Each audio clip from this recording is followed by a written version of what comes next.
Hello, hello, hello. And it's Mimi. Hi, everybody. It's Mimi. And this is from Banana House in Baltimore. And it's fried chicken. Yeehaw! And this is bread from my home. This is water with ice. And of course, I've got black tea. Wee! Not the best idea, but I'm not going to sit here and lie to you. Alrighty, alrighty. Well, darlings, I have said my blessing over my meal, so I'm really excited to get started. And I'm going to talk to you what I'm going to talk to you about today. What am I going to talk to you about today?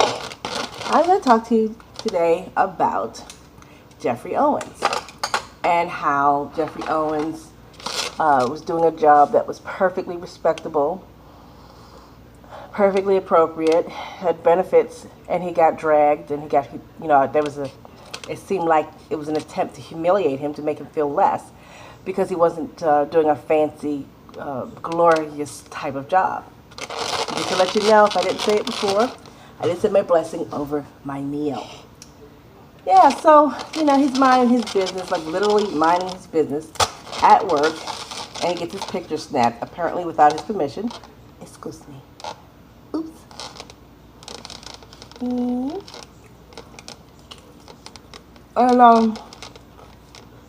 he got a bit of a belly. He's about my age. I got way more belly than he does. And he's still adorable. And it's like I remember I saw where it was posted. And there was this real sad music that was playing, like, oh, he was on the Cosby show and he was this and that.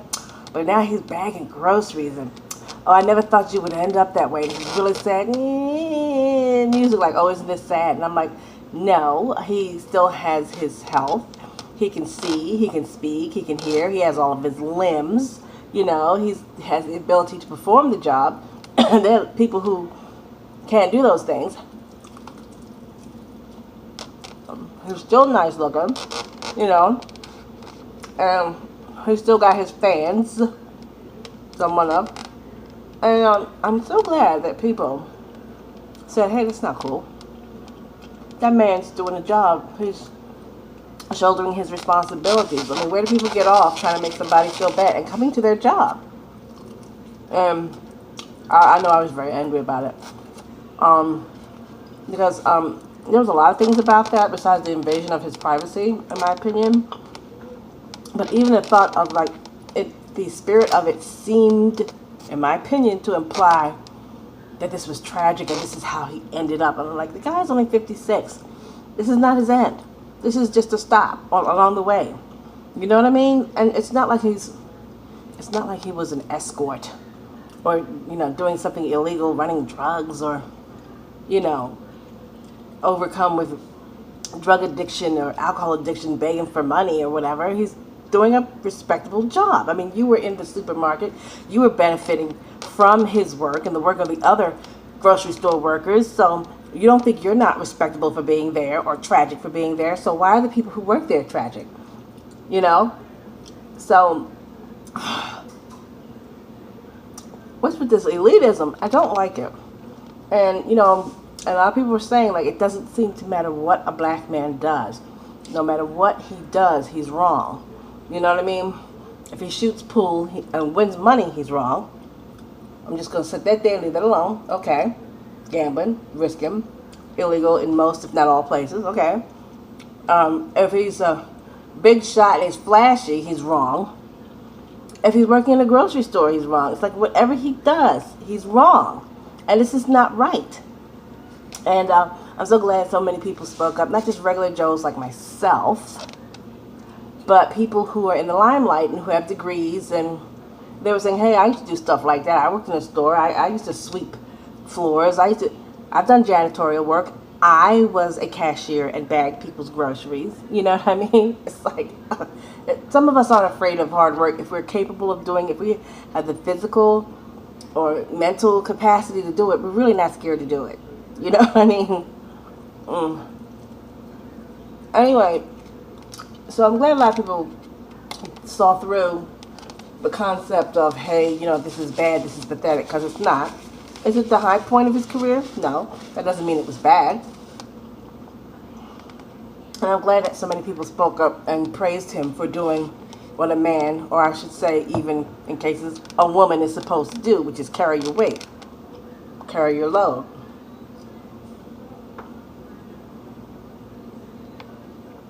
So that was good. And we have a little bit of this tea. This tea, not the other tea. So people were dragging Fox News because Fox News ran it and blah, blah, blah. But then I hear, and maybe some of you guys out there know, I hear that these girls that did this only got paid $200 and to sell it to Fox News. $200. And so I'm thinking, if you need $200 that bad, I mean, I feel like you'd be better off filling out a job application. Like, say, maybe for a grocery store, like at Trader Joe's, or maybe you could bag groceries, just to be a bagger and get tips. I think there's more dignity in that than selling a story that gave the appearance of trying to pull another person down. You know, I think that we're all better than that. I think those ladies are probably better than that. I hope so. And I'm just so glad that people reached out to him and that he has a chance to. I'm hearing that he's been offered a job, and I'm hearing that he's got a job, and that Geoffrey Owens is going to be working for, Tyler Perry. How can I forget that name? Tyler Perry on the Oprah Winfrey Network. So we're looking forward to seeing his work, which is great. And, Geoffrey Owens is the son of, I believe they said Senator. Excuse me. He's the son of a prominent person from a prominent family. He's got a Yale education, and yet for a while there he was working as a cashier. Well, that happens to a lot of people. It's just that not everybody shines a bright spotlight on it. But that happens to a lot of people. You ups and downs and stuff, and it helps to build character. There is this thing called character. A lot of people don't seem to understand that. That's character building. His children can respect their dad. There are people who complain about what they don't have.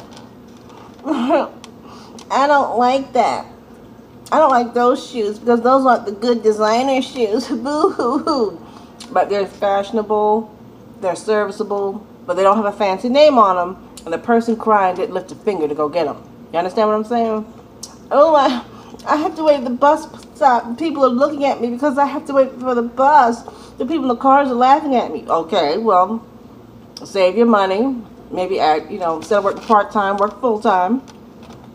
Join your credit union and get you a car.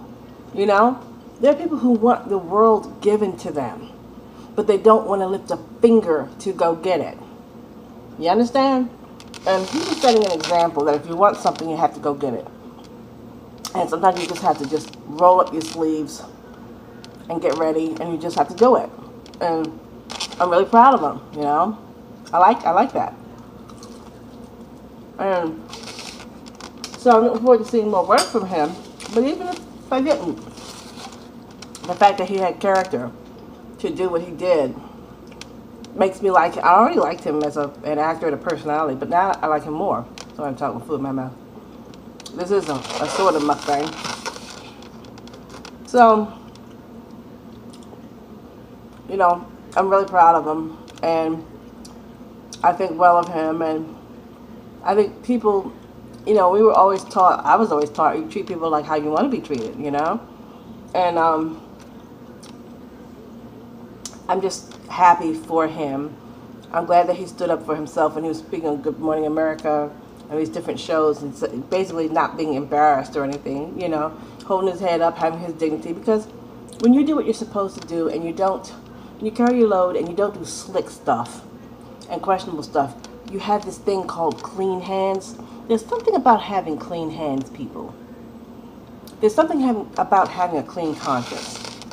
And no amount of money or fame or people like bowing down to you is going to make up for having dirty hands and a foul conscience. So I just look up to him. Well, I don't look up to him because I'm trying not to look up to people except Christ. But I admire that trait in him. And I don't. Maybe the people who put it up there, like I said, maybe they really needed some money, but there's other ways. There really are. There really are other ways. So I know I'm kind of late in talking about this, but it's important because what are your values? What example are we setting? The young people are looking at us, adults, and what we do. And I think his children could be very proud of him. Excuse me?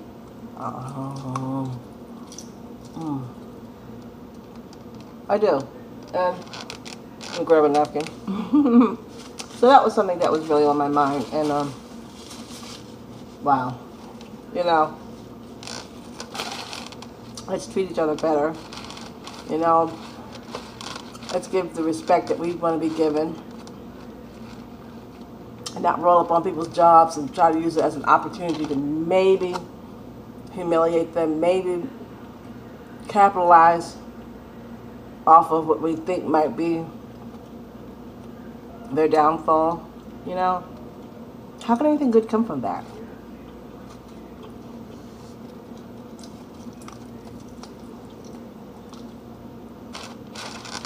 I learned that even people that you don't like, and I doubt that they had a dislike for the poor man. I won't say the poor man, but for the man, I don't think he did anything to them. But I learned that you're not even supposed to rejoice over your enemy's downfall.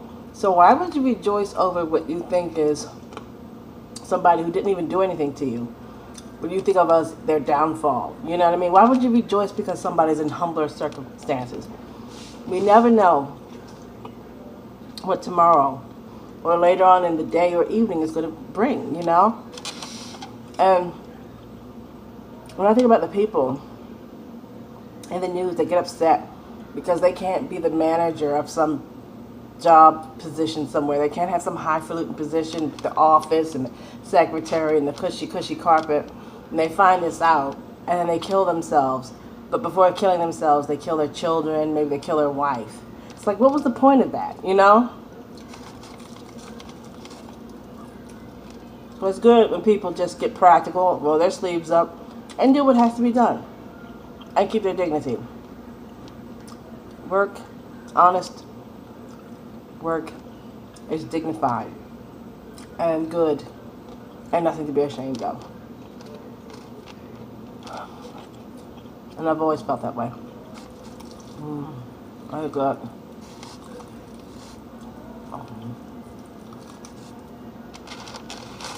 It's like everybody, it seems, particularly of a certain generation, seems to think that they're owed fame, that they're owed notoriety, that everybody should know who they are, that they should have their own reality show. All reality TV is boring anyway, and it's scripted. It's not even real anymore. But it's like they feel like everybody should look at them and they should get attention just for inhaling and exhaling, They think things come easy. These things don't come easy. Just like working at a supermarket or an office or a factory or on a farm, you just roll up your sleeves and do what you have to do. Even people in show business, it's not easy. They don't just wake up and go do their lines and then go home. It's practice, and back and forthing and auditioning and doing things to help make you better at your craft, like going to classes or doing exercises and things like that. It's people who sing and who dance and who act for a living or who make music. They just make it look easy. They make it look like it's easy and glamorous. But a lot of times it really isn't, even when people are famous. And I remember in the 70s when Casey and the Sunshine Band, he had all these hits and everything, and he was just skyrocketing. His fame was like that, And every time you looked up, he had a new fantastic hit. and he was on all the shows and stuff, right? And they would always ask him, "What's it like? What's it like, being so famous? What's it like being so hot?" And he used to always say, "It's lonely at the top. It's lonely." I never realized how lonely it was at the top. He never glamorized it. He did his job. He sang, he performed, he danced, he played the instruments. But if you asked him what it was like to be a big pop star, disco specifically, dance music, whatever, he never sugarcoated it. He always said it's really lonely at the top.